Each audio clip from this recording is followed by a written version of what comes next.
Hello everyone, I'm back with another video for you today, and this time I'm going to be breaking down my games against popular YouTuber Cozy Snap, who I played against in the Marvel Snap Infinity Gauntlet tournament recently, as well as my games against DeraJN, who is a popular Marvel Snap streamer. So there were some really interesting tournament games, some high-level, snaps and plays going on here that I wanted to give a bit of context to.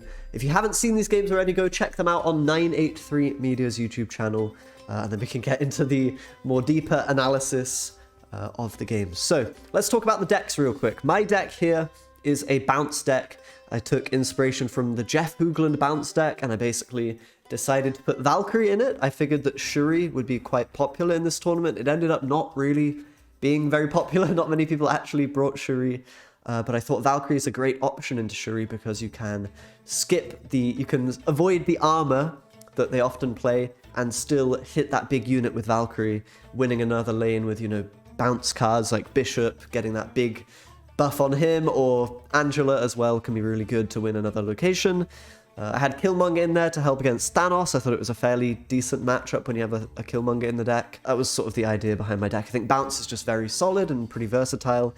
Hindsight would say I probably shouldn't have played Valkyrie because there wasn't much Shuri, and a Shang-Chi would have just been a lot better in this tournament. But that is what it is. Didn't expect people not to bring Shuri, but that's how it went in the end. So that's my deck. It's just a sort of bounce deck with some interesting techs, the Ant-Man in there instead of a Korg or whatever, and the Killmonger Valkyrie.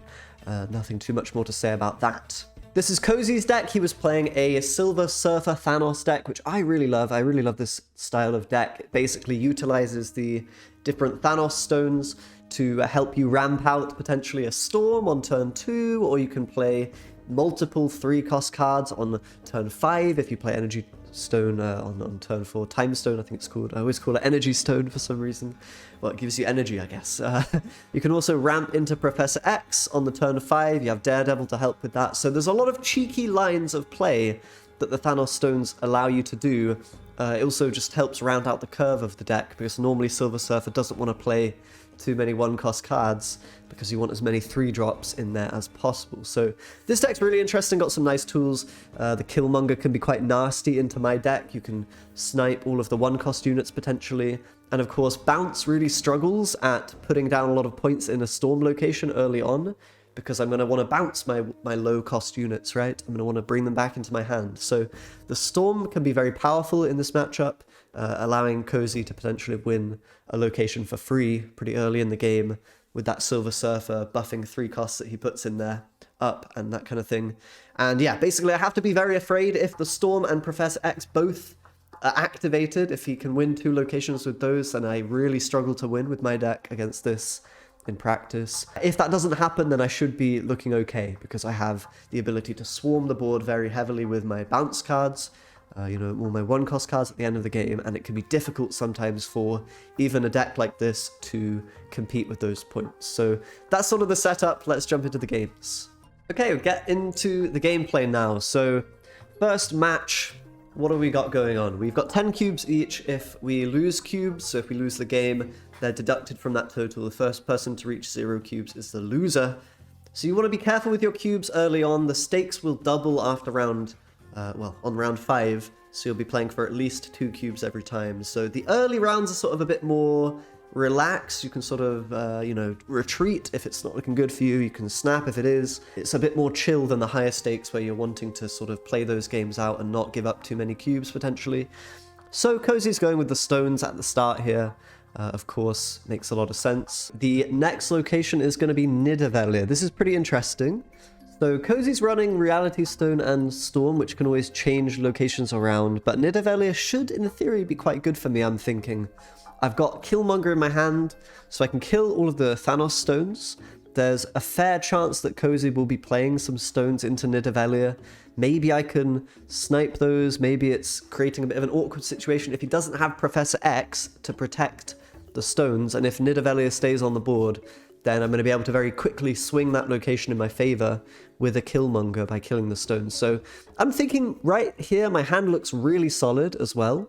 I've got the Bast onto Mysterio, Angela, Ant-Man, which is very good. And of course, Killmonger in hand to deal with any stones. So I go with the snap here. with the idea that it's a bit tricky for him to want to retreat. You know, he's got the stones. He probably won't want to retreat this. His hand's looking okay, but my hand is looking really premium. I've got Killmonger to deal with that stone output that we see from Mind Stone drawing into further Thanos stones. So I'm going to be able to shut down what he's doing here. Elysium is now really interesting. So this kind of changes the whole dynamic of the game. I don't necessarily have to play cards out, neither does he, depending on whether or not the Elysium is staying on the board. I'm a little afraid that Cozy might be able to change the Elysium to a different location with the Storm or Reality Stone, and therefore, if I don't play cards, which I end up not doing, I end up actually just keeping my cards in hand because I have so much mana, I can always play those out at the end of the game without much downside. In fact, it's a lot better to play your cards at the end of the game because then the opponent doesn't know what's coming their way. They don't know where the sort of power is committed in the game. So I'm feeling pretty decent here because I know the Nidavellir is already quite a good location for me. He might want to get rid of that. And the Elysium, I think, is also quite good, provided, he doesn't draw too many powerful 3-cost cards and is just instead playing a lot of stones on the board. So he's going to Reality Stone the Nidavellir, which is sort of understandable, right? You don't want that Killmonger swing coming in and destroying all of that power that would otherwise be there for you in Nidavellir. So he's going to Reality Stone that up. The Thanos becomes enabled here. You can see with the animation, right? He's played all the stones. That's something to keep in mind. Isle of Silence isn't going to be too impactful here. None of his ongoing stones are in there. And the Negasonic play coming in. So I'm not sure about this play. From my perspective... Okay, I should talk about the X-Mansion. So we got a magic coming. This game was crazy. This game was absolutely nutty. You can see on my camera, I was like freaking out with what was going on. So I got Death from X-Mansion, which is obviously insanely good for me. I was amazed that this happened, and I was figuring, okay, we basically won this game already. At this point, I've got 12 stats for free on the board. Cozy doesn't run a Shang-Chi or anything like that, so... Limbo's interesting, though, because Storm can always come in and end the game prematurely, so you've got to keep that in mind here. So we've also got the Time Stone coming down, which means on this turn 4, Professor X is possible. I was considering, would he Professor X the Limbo location? Because that's sort of the cheeky line of play he can take here. I was thinking about maybe playing an Angela. The problem is, to contest that, I would have to play Angela, which is like a really nice card for me to have later in the game with these, with Elysium and whatnot. I can output a huge amount of power. So I decided in the end not to play around Professor X left. He does go for that, which is strong because, of course, the Silver Surfer can come in at the end and buff Polaris up, winning the location for him. I have no counterplay to that.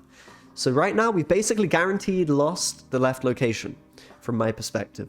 But the Elysium's on the board. I have tons of value in my hand. You see I've got Bishop, Mysterio, Ant-Man, like all of these just incredible cards. Valkyrie, which can really swing the game. And I'm going to be able to play out pretty much my whole hand, even though I've got, currently 7 cards. So I'm going to want to play a card here so that I don't, so I can draw another card for turn 6 and turn 7.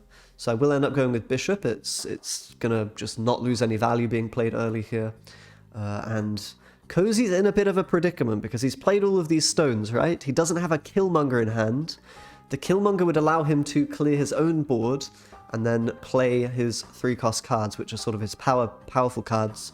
The stones are not so good because they're vulnerable to my Killmonger, right? But here it's very awkward for him. He's got like no board space. I'm feeling very good about everything because, well, he's got 1 spot left. As long as I don't play into Elysium, he's going to have to kill his own Negasonic Teenage Warhead, which is just terrible. So I think now I go with the Valkyrie, if I remember correctly, because I'm thinking the stones are dead to rights. There's no way those are living. I'm always going to play a Killmonger. I may as well play Valkyrie now to buff up my Bishop, take away the Maximus value that he has.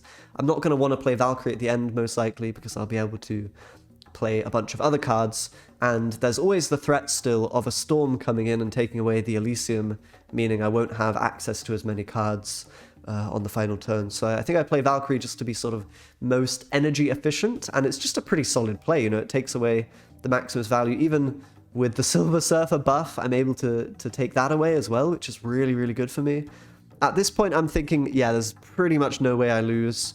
Cozy is in a bad spot. He does draw Thanos, which is his best card at this point in terms of power to help him win that second location. Obviously, he's winning the left, so he just needs to win a second location here. The Thanos, he's seeing that as a 20 power play compared to anything in my deck that beats it. But he's not calculated for the Killmonger. So Killmonger can destroy Power Stone, which gives Thanos plus 10 power if it's on the board. And in Cozy's mind, he thought that if the Power Stone dies, it's actually still gonna keep the Thanos power. So he's thinking there's no way I can lose. I have 22 stats in the right no matter what, which the bounce deck, well, the bounce deck can't do 22 power in the right location. That's impossible. So Cozy actually, thinking it through, you can see in the bottom corner there, he's looking a bit stressed, but he's doing the calculations, and from his POV, he thinks there's no way he actually loses. So I think he does go with the late snap on me here. I've ended my turn. I'm ready to finish it up. Cozy goes with the snap, and I'm a little confused. I'm like, there's no mathematical way I lose, right?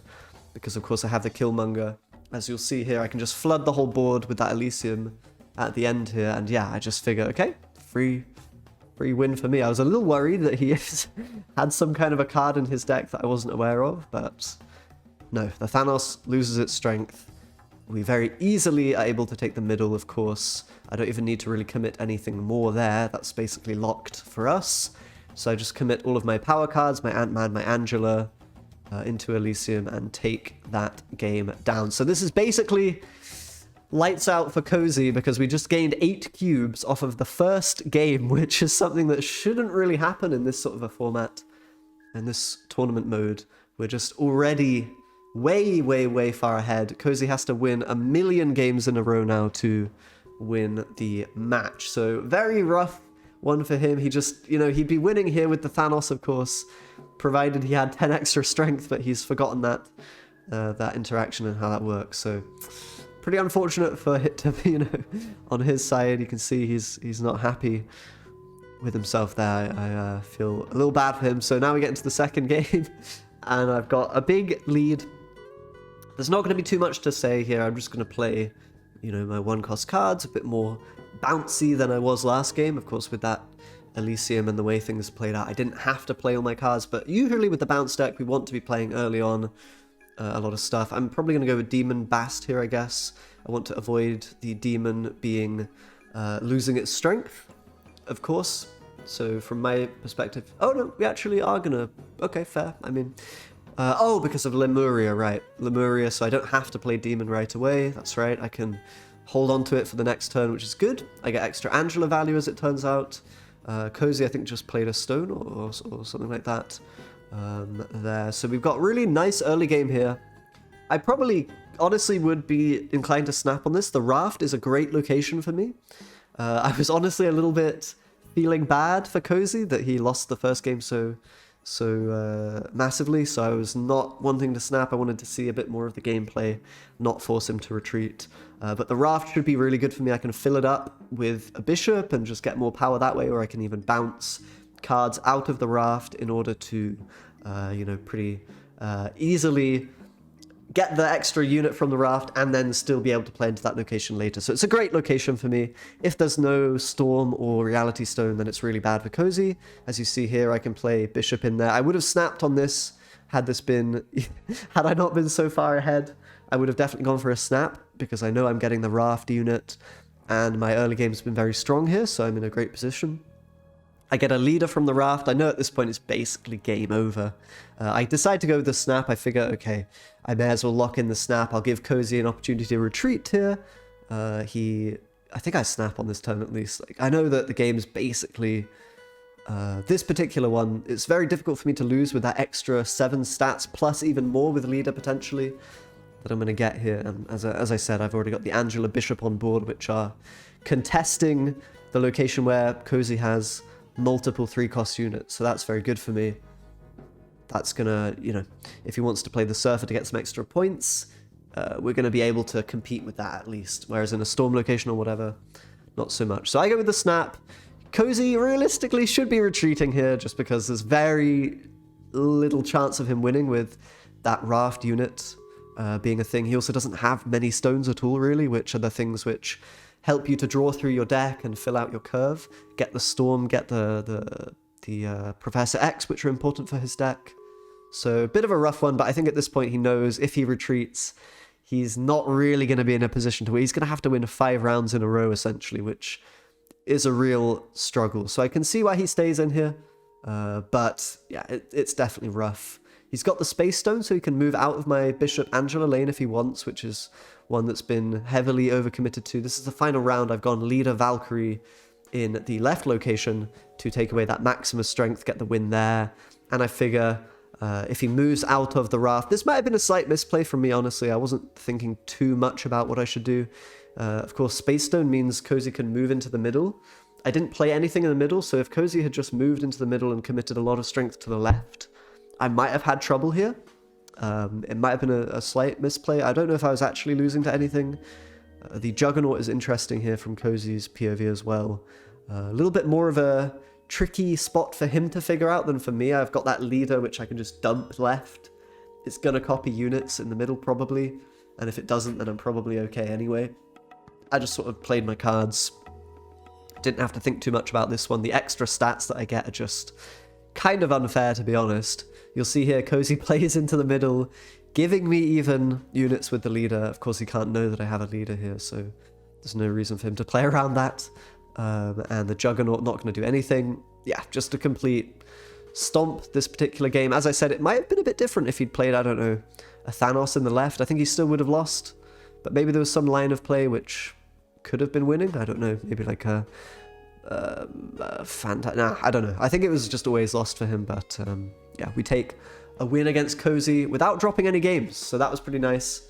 Let's go to the game against Dara. So I'll quickly talk about Dara's deck here. He's playing a Master Mold Ronin Darkhawk deck, which I think is really interesting. This deck, I was very sad to see that he beat Speci, because I think my deck was very good into Speci's deck. He was playing like a Nimrod deck, so my Valkyrie would have been really, really strong against that, but Speci lost, Dara won. Dara has a deck with a lot of ongoing units, you know, Darkhawk, Ronin, Mystique, all very, very good cards against my Valkyrie, because Valkyrie can set their power to 3, but that doesn't hurt them at all. Their ongoing effect will power through that Valkyrie effect, giving them a lot of points. So basically my Valkyrie is useless in this matchup, and I don't have any tool removal. So he can just go very tool with Darkhawk, getting those rocks in my deck, getting a big Darkhawk, big Mystique, big Ronin even potentially. Master Mold can be awkward for me as well. It can maybe stop me from bouncing units into my hand. So yeah, the matchup here really not very fun for me. I tested it a lot and it was very hard for me to win with my deck into this. So I knew I had to sort of take a few risks here and there to have a chance of winning, as we'll see that maybe becomes relevant in this series. But yeah, definitely Dara's got the upper hand with his deck list here. Very powerful into mine, and pretty cool deck, honestly, into a lot of stuff that was in the meta here. So let's jump into the gameplay. We've got the first game here. Muir Island popping up. I was thinking, actually, in retrospect, this might have been a good snap opportunity for me, because Muir Island, I have typically a better early game than Dara's deck. He doesn't have as many 1-cost, 2-cost units. So Muir Island technically does favor me. I could have probably gone with the snap. I didn't, because I was just a bit, you know, trying to feel out the, you know, the early game, sorry, my camera's a little off. Trying to feel out the early game a little bit, get to grips with the matchup. I knew the matchup was really bad, so I didn't want to just give away a bunch of cubes at the start if he had a really nutty hand. He does have the Korg Lizard, which is pretty solid early game for him. We hit the Lizard with Iceman, that's good for us. It knocks his curve off a little bit. But yeah, Muir Island should be decent for me. I can bounce units that I put in there, which is quite a nice ability. We're going to be able to go Bast onto Bishop as well, which is solid. It's, you know, pretty good for me, but not the nuts. I don't have, you know, Mysterio or something. So it's a little bit hard for me to know until I've seen several plays from Dara how much power his deck is outputting. I can't really snap at this point because of Master Mold. If he plays that card, it's really quite nasty for me and can disrupt my bounce and things like that. So when I don't see Master Mold, this is, again, potentially an okay spot to maybe make a snap in. He does draw into it, though. I just decided to play this first game quite safe and just see sort of how it develops. I don't want to lose too many cubes early. That would take away my confidence and, you know, tilt me a little bit. So I'm just going to go safe play the Bishop, try to give him rocks on the right, try to get that location in a favorable position for the early stages. Master Mold does come into the Muir Island. I'm going to want to play some more cards there probably and maybe go with a bounce my units around. I can always give up Moor Island if we decide, you know what, he's committed some early game to that. Potentially I can do something here. Scorpion turn 4 from Dara's perspective, which not the best use of mana, you know, just Scorpion. We've definitely played a lot more stats so far, so at this point in time I'm thinking, this isn't too bad for me. His curve has been a bit wonky. I've got my Bast Bishop, which is quite a strong play. I'm thinking this is maybe looking like a win for me, but I'm still not really wanting to snap. I just want to get into the zone. I do go with Angela here, which... do I go with Angela? I'm not sure. Angela doesn't get any value. I guess with Falcon. Yeah, okay. So I go Angela Falcon to get the +2 on her. Keep some units in the Moir Island, but also bring the Iceman, which can be really key back, and the Bast. This actually ended up being really a nice sequence for me because he plays the Scorpion now, right? My Bast replay can actually disrupt the Scorpion value, so that worked out pretty nicely for me. I wasn't, you know, expecting him to play the Scorpion or anything like that, just a happy coincidence. At this point, I'm pretty sure I'm in a decisively winning position for the most part, but again, I'm still a little bit afraid of snapping. I'm thinking maybe there's some nasty things that can happen. Maybe I'll mess it up. And the location's not like super amazing for me, right? It's looking like a fairly... I say it's decisively winning. It's probably a bit more even than that. We're not like massively ahead on the board or anything at this point. You know, we're behind on the Muir Island. We're ahead in the right, which is really good. But, you know, I'm just very scared of what's possible from Dara's deck. He can do like Darkhawk Mystique if he has Serra on the board turn 6, which is really, really powerful. In this case, not so much because he hasn't filled me up with rocks, so definitely could have snapped a bit earlier in this game. That's probably one of the mistakes I did in the series, was not doing an earlier snap here, but I think Dara's good enough player that he would have just retreated anyway if I had snapped, so I don't think it would have mattered too much. Maybe I could have gained an extra cube, but I do go with the Bast. I do re-pick up my 1-cost cards, putting them to 0 cost, keeping me very flexible in where I play my power at the end of the game here. No real downside to going with that Beast. Getting all the buffs on my other units is kind of nice. So I can't remember exactly what my play would be here. It'd probably just be Sentinels and Mysterio and, you know, Hood, 1 Sentinel, Mysterio, Hood, Iceman, Bast. I'm a little stressed. I need to basically think about what his best finisher is, and I'm calculating sort of Darkhawk Mystique lines. I don't have many cards at all in my deck, so I'm not too worried about that. I'm thinking about possibly Ronan plus Lizard. We know he can't do that because of Iceman, but if he hadn't been Iceman, then that's a possible combination of cards he could have played. So I'm calculating all this stuff out, and I'm trying to work out, okay, do I have the win? And I think I come to the conclusion that I beat Dr. Doom plus Lizard. I think was also a combination he could have, Dr. Doom plus Lizard, the Ronan plus Lizard. I was just calculating out whether I can beat these combinations. And I think in the end I decide, yep, I have at least a very good chance of beating it. I do the maths on where to put units. I can't exactly remember like where I need to put them right now, of course, but at the time I was thinking, okay, I'm going to put some power left, I think I was thinking, so that if he does have Doom, he needs Doom there, or he needs a Lizard there, and then I was thinking, okay, I'm going to just calculate whatever I need in the other 2 locations to beat the play that comes with it, right? So if we're saying Dr. Doom is coming, then I have to beat the Lizard as well. Or if we say Lizard is coming, then I have to beat the Ronan as well. And I calculated I can do that here. So it's a pretty easy snap for me. He actually ends up retreating. So I maybe threw some cubes away. I could have actually played that out for 2 cubes, possibly. I don't know if Dara was retreating every time there. I didn't catch it, but the snap might not have been great for me. I was pretty much guaranteed to win that one, so I may have lost a cube on that, but not going to worry. So the first location here is Crimson Cosmos for the second game. This is a bad one for me. It's a really bad location for my deck because a lot of my cards, if I haven't bounced them, are going to cost 1, 2, or 3. The only cards I can really get in there are Chavez and Valkyrie. Valkyrie, we know in this matchup, is terribly bad. So Crimson Cosmos, just a great location for him. I have to retreat that, really. It's just basically meaning I'm already losing on the board. I already lose 1 location, so I have to retreat. Yeah, not a great location for us to see. I'm very happy that I retreated this spot. You'll see basically high-level Snap tournament games should come down to this a lot, where you're just like seeing a location, seeing how it is for you, whether it's good for your deck or bad for your deck in relation to the opponent's deck, and as such, you then decide whether to snap or retreat. So Sokovia, not too impactful. I have Bast, Bishop, Angela, which is really nice. That's pretty powerful for me. I do play the Bast out, and we get the Korg from the opponent. So right now I'm thinking, okay, he's got a bit of early game. My early game is solid, but then I see Kamartaj. Kamartaj, horrible location for me. I can't play this one. This one's unplayable. He has Dr. Doom in there for the double Doom bots, which is really powerful. He has Rock Slide in there for the double rocks with Dark Hawk. Really powerful. So when I see this location, I'm like, game's already over pretty much. I'm kind of doomed. If the opponent snaps, I basically have to take a retreat because I can't really win it. Dara correctly sees that it's winning for him. He takes the snap. I go for the retreat. Pretty straightforward stuff.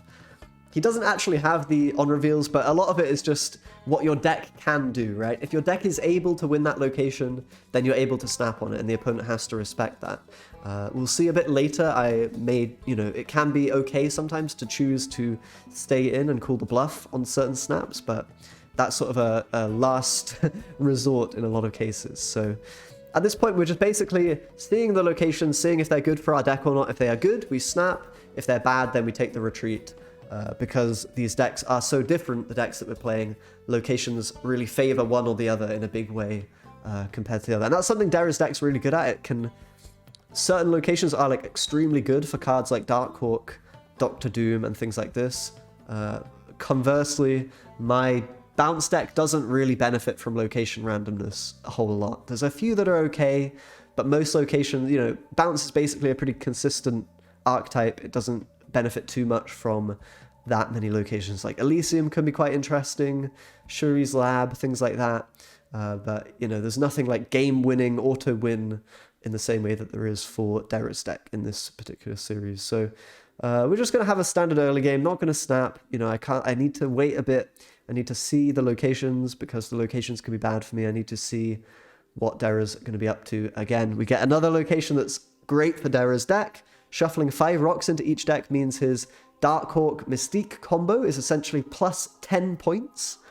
So again, I just may as well retreat on this. There's also not much downside to retreating here because we're going into high stakes. So while it would be nice to beat Dara on this round and take cubes away from him, if I lose a cube here, it doesn't actually cost me anything. I'm on odd cubes. When you go odd cubes into a high stakes round, you can only lose an even amount of cubes each time. So you don't lose anything for being on an odd amount of cubes. So basically I get a free retreat, which I'm okay with. We saw a really bad location for us. We get a free retreat. That is nice. Shuri's Lab. So I figured this one is really good for me, actually, in this matchup, because it allows my Valkyrie to maybe be worth something. My Valkyrie in Shuri's Lab can actually get value if they play cards there. Also, I can play bounce cards in the Shuri's Lab. I can play 1 costs, and then I can bounce them out. I can play a demon there, get it to 12 strength, play a beast on it, get it back for 0 mana. That's really powerful. So I go with the snap here. I'm pretty sure Dara will retreat on this because he knows what's up. He does go with the retreat, I believe. I should have played Iceman to the left for that Shuri's Lab buff, probably. That might have been a slight mistake, but I figured he'd always retreat and it didn't really matter, so that's all good. We get the snap through, we get a couple of cubes. So right now, even game state, 3-3. I think basically this series will come down to the locations. If we get too many bad ones, we just can't play the game out. We do see another really bad location. Lecture Guila is terrible for us. The rocks interacting again with Darkhawk and Mystique. I have to retreat because it basically forces me to not play cards in that location, or I give Darkhawk plus 6 value for every card that I play there. So that's just horrible for me. Obviously, yeah, I just kind of have to retreat that. It's probably one of the worst locations. It's maybe even worse than Subterranea. Subterranea, at least, sometimes the opponent won't draw their good cards. But on that location, I just can't even play in that particular one. It's really horrible. So into the next game we go. I'm at a bit of a disadvantage now. We've got Tinkerer's Workshop. Not going to be super impactful. We'll see that Dara doesn't really have an early game, so it's actually quite good for me. I'm feeling good when I don't see Korg, and you'll see here he doesn't draw into another early game card. So I'm pretty happy. I'm actually, after the next play here, I've played the Angela. It would have been nice to get her in Quantum Realm, but I obviously couldn't see that location. So I'm going to go with just 1 costs onto the Angela with the intention of picking them up later with a Falcon or a Beast. Just get those Angela boosts going. Of course, it's pretty nice for me. We get the Iceman as well, hitting Sarah. That's quite interesting. Death's Domain coming here. I'm in such pain. I'm like, why? Why Death's Domain? This is, again, one of the best locations for Dara's deck against mine because he has Dr. Doom, which can sneak into Death's Domain. I have no way of winning Death's Domain. I can never put points in there. Dara identifies that and goes with the snap, which puts me in a really tough position because if I lose this round, if I retreat here, then I'm on 3 cubes. I can only ever get 3 cubes from him when I win a round, which is going to make it even harder for me to win the game. I'll need to win 3 rounds in a row as opposed to, well, not necessarily in a row, but I'll have to win 3 rounds and instead of just 2 rounds, potentially, if I win this one. So, yeah, I don't know. I'm just feeling pretty bad about the situation. And yeah, I mean, if it had been under normal circumstances, if I'd been on 4 cubes after retreating, then I'd be able to still take it in 2 rounds potentially with good snaps. So you see what I'm saying? Basically, a guaranteed 3. Yeah, I think you understand what I mean. Anyway, I decided to actually stay in here, which might seem really stupid and counter, illogical. And in some way, a retreat maybe would have been good, with hindsight. But my logic is, I haven't seen any early game from Dara, so that's already pretty good for me. If I see no early game, it means I'm just inherently having more power than him on the board, right? We know he has to play Dr. Doom on turn 6 if he wants the Death's Domain, so as long as I can get enough power to win the 2 other locations with that Dr. Doom play on top, then I'm actually winning the game here. So I figure I might be able to do that with my hand with the Angela here. I'm able to bounce the 1 cost back, and I'm figuring, okay, you know what? Maybe my Angela can win me the Quantum Realm. I was thinking Dara will likely play into Quantum Realm because of these ongoing cards like Darkhawk and whatnot, which benefit from going there. They get that extra boost, and they make it tough for me. So I was thinking, if I play my Angela in Quantum Realm, I can boost that up, and I can surprise him and actually win that location, even with the Darkhawk plus Dr. Doom or whatever it might be. Might have been a slight miscalculation on my part, I don't know. I decided to go for the Angela, some 1 cost to Killmonger. I'm boosting that Angela up. I thought maybe on this turn 4 it would be Darkhawk going in the Quantum Realm, for example. If Dara had played that, I think my chance of winning would go up quite a bit. Might still not be winnable, he's got Shang-Chi, which is a threat for my Angela. So in reality, I probably should have just taken the retreat. I saw that he had a weak early game. I thought maybe I could leverage that and just try to go for a nice win here that would put me in a pretty good position in the series. He does draw Shang-Chi, which can always give him the option to kill Angela, which is really nice for him. In fact, he maybe should have even gone for that in this spot. Just to... I don't know, I'm not sure. I think the way he played it was good. He basically worked out if he goes Darkhawk on the left and then Dr. Doom on the left, there's not really a way that my deck can mathematically beat those points on the left. And I'm calculating, okay, I need to actually get as many points as possible on the left in case he does go with a Darkhawk on the left into Dr. Doom. But yeah, Dara makes the play. I'm going to get some more value on Angela. I'm thinking, okay, just keep Angela boosted as well. We need to get as many Angela buffs as possible to compete with the potential Darkhawk that can come in the middle there. It's worth noting he can't play Shang-Chi, Darkhawk, and Dr. Doom at this point, right? That's too many cards. So he can either go with Shang-Chi, Dr. Doom, or he can go with the Darkhawk, Dr. Doom, if he wants to win Death's Domain for free, which he probably does, right? That's really powerful for him. So I'm just thinking, okay, get as many points on the left as possible now, because we need to compete with this rock side. So I play the Mysterio 4 over there. I play the Demon for 6 over there. Maybe, honestly, I might have misplayed this. I'm realizing now I could have gone for the Demon left instead of the Mysterio, and that would have been worth 2 extra points. If I had done that, I think I actually might have won this game, because the Dr. Doom would come in, and I could have... Yeah, I'm just realizing now that I actually didn't maximize points on the left as much as I could have. I think I was still worried that the Darkhawk would maybe come in the middle into the Dr. Doom, and that I needed to overcome that. Or maybe I was worried about Shang-Chi as well. I was probably worried about Shang-Chi, right? I was thinking, okay, if Shang comes, I need to be able to have some points there, so I played the Mysterio. I'm not sure if that was correct. I probably just did a bit of a bit of an oopsie in the thinking there. So this was a bit of a mistake from my part. If I'd played Demon left, I actually, with the Chavez play, could have enough points to tie in the left here against Dr. Doom, which would have then won me the tiebreaker because I have a huge amount of points in Quantum Realms. So that's quite an unfortunate mistake on my part, which I've now realized that I did. Very interestingly, from Dara's POV, the Shang-Chi is bad because, well, it frees up a slot for me to just play more cards. All I have to then do is have more points than... I need more than 7 points in the middle, which would be very possible with the Ant-Man, right? So Dara identified that Darkhawk left was correct. I actually made the mistake of playing Mysterio. I should have played Demon. Would have been able to win there, which is quite sad, honestly. But hey, lessons learned. Did in fact end up losing to Dara in this tournament. So a slight mistake there costing me it, but in reality, it probably seemed okay to stay in that game, right? I should maybe not have retreated. There was a winning line for me that I could have maybe seen if I'd been a bit more, a bit smarter about it. But anyway, that was my analysis of those games. I hope you guys enjoyed. I hope that helped you learn something or it was interesting in some way. Yeah, thanks a lot for watching. Subscribe as always for more Marvel Snap content, and I'll see you next time. Bye-bye.